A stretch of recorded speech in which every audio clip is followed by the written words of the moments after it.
Hey everybody, it's Nenad here. Some of you might know me as the Dark Prince of Belgrade. And yes, you have deduced correctly. Once upon a time, yours truly used to be a psychologist. Now, it has been a very long time since I've had to say cheesy catchphrases like, Yes, and how do you feel about that? and although I never actually zapped hamsters or wrote articles about the benefits and risks of sexting, I certainly have enjoyed over the years learning about what drives people to do what they do. And a lot of what I have learnt I have applied to other facets of life, such as drumming, and some of these include positive and negative thinking, motivation and reward, stress reduction techniques, the list goes on. Now this question has been postulated many times, but it was only very recently that a friend asked me why I don't do psychology anymore, which is what pushed me over the edge and prompted me to film this video, so thank you Nevana, you beautiful soul. Now there are two main reasons why I stopped pursuing a career in psychology, but before I get into that, I'd like to give you all a brief history into how I got into that field in the first place.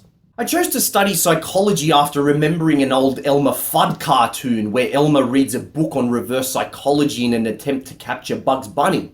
I spent 4 wonderful years at university where, among other things, such as actually graduating, I grew my hair long, I listened to rap music religiously, I drove a Toyota Camry, and I experienced the pain of unrequited love time and time and time again.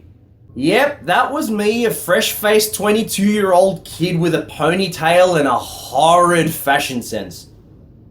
Now at the time, once you did your standard 4 years, you qualified for provisional registration as a psychologist. Kind of like when you go for your driver's license, you kind of get a half license and then after a while of experience, you get the real thing. Now to obtain full registration, you were faced with 2 pathways. The first pathway was a master's program through a university, and the second pathway was a supervision program where you find yourself a supervisor and you have them tick off on various competencies while you do work experience. Both avenues lasted 2 years, and throughout that time you had to provide evidence to a registration office that you had a healthy amount of experience in psychological practice. In my case, having missed out on the master's program by 2 or 3 tenths of a GPA point, it was something really minuscule, I had no choice but to do the supervision program. And I also enrolled in a private, like a psychology college, thinking it would make the process a little bit easier for me. Now, the first year of supervision was a complete waste of time. It did not give me any experience whatsoever in the field of psychology, so I fucked that off after 12 months and scored a job at a second placement. Now, at this second placement, my job was to coordinate and participate in various research projects. What that basically means is carry out and evaluate psychological method for a variety of mental and physical conditions. I was also in charge of databases, so I analysed data and spat out reports. And I got to run social groups with kids. We did activities like painting, music, art and craft, story writing, and a whole lot more. It was a load of fun. Psychology may seem like a dream job for some. I mean, the pay is fantastic, the job itself is rewarding. Over a period of time, working hours become more flexible, you get to direct yourself in an area of your own choosing. But for me, it slowly became a fucking nightmare. So what drove me to quit and never look back? Well, the first and most blatantly obvious reason is that psychology is not what I genuinely wanted to do. I only persisted with psychology because, let's be honest, I wanted to please my parents, make them proud of me. Imagine them going to some social gathering, mind you, my folks are full-blown ethnics, and someone asks them in typical Serbian fashion, and then they say, on je psiholog? O, psiholog, jao, svaka mu čast. To je blagoslovena profesija. Like fuck it is. I wanted to play drums and be a musician from a very young age, but growing up I had very little assistance with exploring avenues in music. For example, performance, composition, tutoring, production, etc. There was no way I could ask my parents for advice. They were of the conviction that music is the devil. It is Shaitan, not in my house! I was too afraid to ask even a careers counselor in high school because I thought they would consider me an idiot. If I had the sense to investigate for myself what other occupations in music exist apart from what the oldies would have considered a substance abuser or a dropkick, I never would have wasted 7 glorious years of my youth. I could have gone to music school and become an audio engineer. Another thing that helped me realize that psychology truly was not for me was when I started to feel really uncomfortable performing tasks in that line of work. Picture this, right? I'm a 24-year-old intern, and what? I'm supposed to instruct parents on how to raise their children when I don't even have children of my own yet? Or let's say, now thankfully this never happened, but let's say I had a lady come to me and tell me that her husband was beating the shit out of her. I mean, screw professional ethics. I'd want to find her husband and rip his fucking cock off and feed it to him through his eye. You know, I felt like a boob. I felt so out of place. I had no life experience. I was just waiting for somebody at some point during my internship to just yell at me, "Who the fuck do you think you are? You're gonna fucking tell me what to do? You're just a walking fucking textbook. You don't fucking have kids. You don't know what it's like. I'm a goddamn tiger. I earn these fucking stripes." Now here's the second reason why I left psychology, and I'm going to attempt to be as objective as I possibly can. I found it extremely difficult to attain registration under the supervision path. So to recap real quick, and I'll give you a time frame. So this was what, mid 2007 to mid 2010.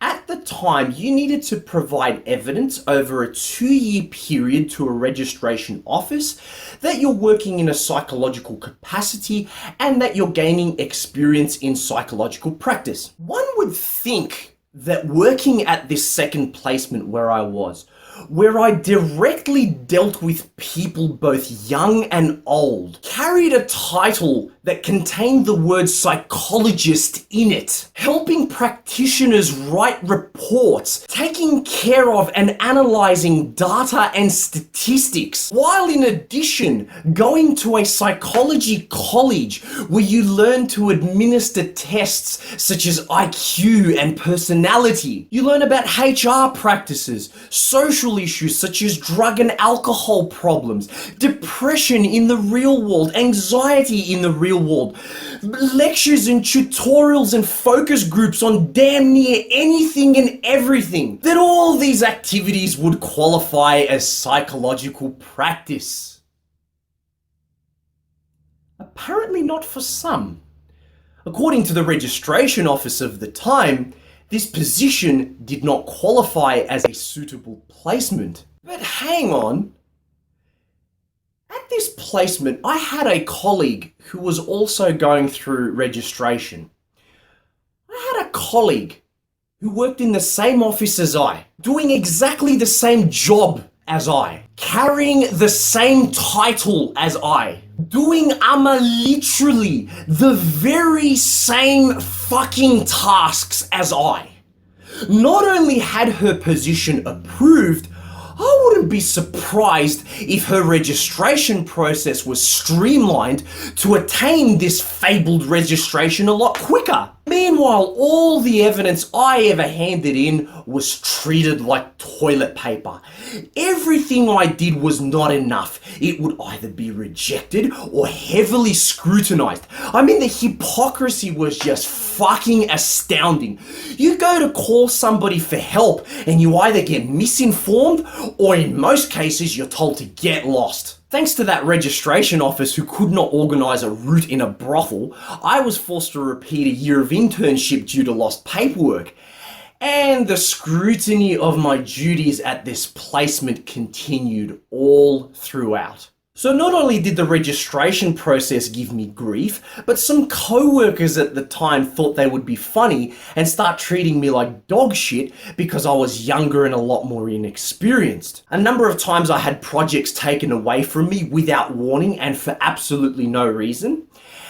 And several times I would be reported to management because, get this, a project leader writes with their left hand and I write with my right hand.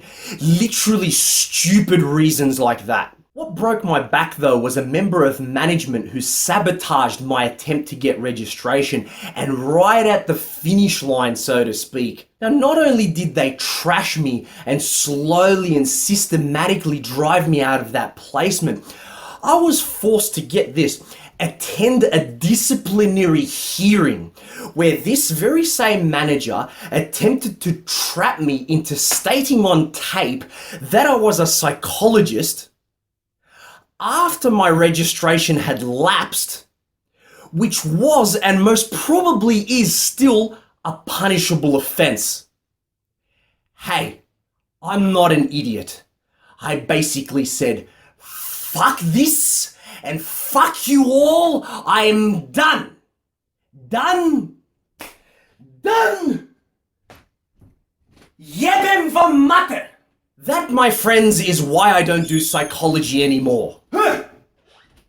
Would I ever return to the profession? Most sincerely not. You know, looking back on it all, I actually genuinely gag at the thought that at one stage of my life, I was an intern psychologist. Even though I went through this many years ago, I do not know what the process is now. I'm sure it has changed, and hopefully for the better, but quite frankly, I don't care. So there you have it. Now look, if there's anyone out there who is interested in a career in psychology, please don't let this video turn you off. This is purely a description of what I experienced at a particular point in time, as well as my feelings associated with those experiences. In fact, I have so many positive stories of my time in psychology, which I hope to one day share with you. My only advice to you would just be to please be careful and to please explore your options thoroughly. Psychology is not just clinical. There's education, there's forensics, there's a whole heap, the plethora of avenues. And please do not make the same mistake as I. Do not go down a supervision path. Please aim to get as good grades as possible in your undergraduate program, and please do a master's course. Trust me on it. Now, I hope this is an appropriate answer, and guys, if you have any questions regarding anything I've mentioned in this video, please feel free to ask me. I'd be more than happy to provide some further insights and answers for you. Naturally, you can contact me via my Facebook page. You can even send me a tweet. Yes, I am on Twitter. Of course, you can even leave a comment here on YouTube, whatever you like, whatever's easier for you. Anyway, thank you for your attention. Tell all your girlfriends about me, and I will see you next time.